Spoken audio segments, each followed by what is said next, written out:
First weld in Tamriel by Ezra Nightwielder, a Redguard mage in the year 397 of the Third Era, shadow magic was once a foreign and still is a unique form of magic.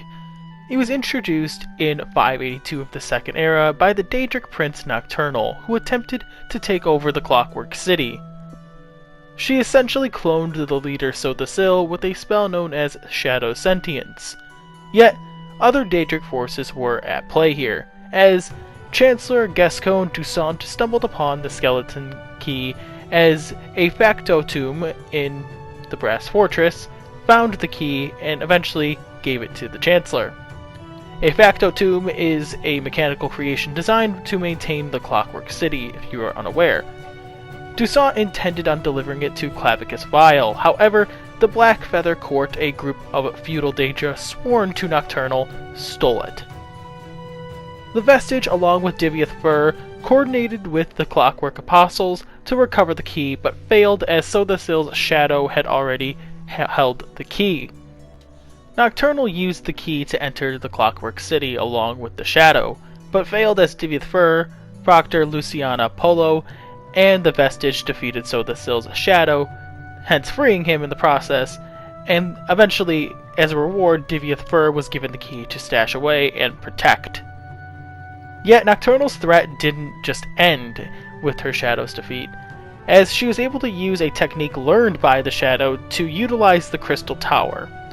From there, she used its power to attempt to absorb the life of all the forces of Nirn, and then eventually all the Planes of Oblivion, and try to absorb all the Daedra. However, this obviously failed, as the Psijic Order, along with the aid of the Daedric princes Mephala and Clavicus Vile, and along with the champion of Meridia, known as the Golden Knight, stopped her. Meridia's Dawnbreaker was then used to restore the Crystal Tower, to which Sills then negotiated an agreement which saw Mephala and Clavicus Vile cease with their direct meddling of the events in the Clockwork City. Within the same year, the group known as the Welkinars, which are the Griffin Knights of Cloudrest, under Reliquen, captured a sea slode named Zamaja. As most slode are, Zamaja was a proficient necromancer and a member of the Abyssal Cabal, whose sole purpose was to sink the Somerset Isles. Zamaja was taken to Cloudrest, however, they used shadow magic to envelop a dark mist throughout the city which drained the life of its citizens. While the lower district was lost, Olorime of the Welkinar was able to protect the upper district and its people. With help of the explorer group known as the Undaunted, Zamaja was defeated, and this reversed her actions. However, all the people that were killed in the process were still dead. As such, Olorime was the last of her order. However, she was able to effectively recruit initiates to continue her order's practice, so it didn't die out. Shadow magic is unique. It reflects a number of endless forces in conflict which create shadows. The magic uses this conflict to create power that can rival any army that Tamriel could even muster. Depending on its user, it can rival an Elder Scroll, as it can manipulate time in the past, present, or future. Yet the magic is unstable, and it could turn on its wielder at any moment, which leads many mages to steer clear from it. Shadow mages only remained common in the Western Reach for a time, as they created shadow gates.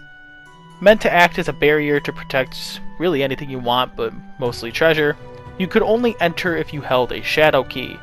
However, only 11 of which are known about. Shadow magic can create weapons and artifacts, and they can allow users to teleport short distances and even slip themselves into different realms. However, if you do slip into this other realm, the only way to get out of it is if the user dies within that realm, so there is a risk that comes to this.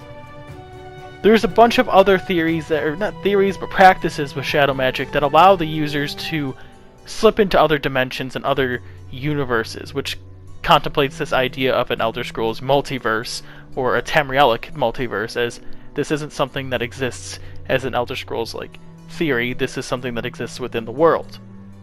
And this was something that Ezra Nightwielder was attempting to manipulate. Ezra was attempting to merge all the versions of himself in every universe by manipulating his own shadow.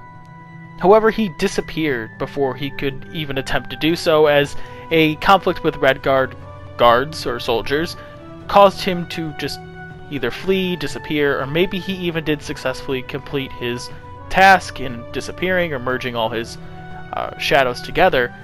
We don't really know, but he just disappeared. As a result, people like Pergan Asul and Skelios Undriel attempted to research in his place. However, not much came out of this particular thing. However, what did come from this was Asul working with Yager Tharn to gain control of the Umbrar Keth, which was a creature that is part of the Shadow. It's a shadow entity that is possible of wreaking mass destruction all over whoever can wield it. And yet, a hero emerged to aid Undriel in stopping Tharn and Asul, and this is here where we see Ezra return and used a group of 7 magical crystals known as the Star Teeth to defeat Tharn and Asul. This is where you find out that Ezra was trapped in a crystal where they were attempting to research this whole possible idea, and they were freed by the hero that was stated to solve this whole crisis. And that is all we know about shadow magic. Shadow magic is incredibly interesting, and I honestly still right now have a little bit of trouble even contemplating what kind of idea this is, as it's something I didn't know about until last week when I was researching Dragonstar. And it's fascinating, as it's one of these realms we still really don't understand, and considering I study, or at least research, Elder Scrolls lore weekly, minimum, because I make a lot of videos on Elder Scrolls lore, obviously, it's something I only recently found out about, and it's fascinating with it. In the 3 years I've been doing this, this is the first time I'm hearing about it. Granted, it only was created more recently with the ESO expansions. Nevertheless, it's still fascinating. Let me know what you guys think. What do you guys think about shadow magic? Do you think we'll know about more of it in the future? Do you think we'll see it in the next Elder Scrolls game? If so, what do you think could happen with the possibilities of this very unique and powerful magic? Do you think we'll be able to use it at all in the next Elder Scrolls game? I don't know. I'm curious to know what you guys think, and hope to see you all in the next video. I hope to see you all in the Discord chat, which the link is in the description below. And as always, I hope you all enjoyed, and I'll see you all in the next video. Peace. If you enjoyed, please like this video because it really lets me know you're enjoying this content.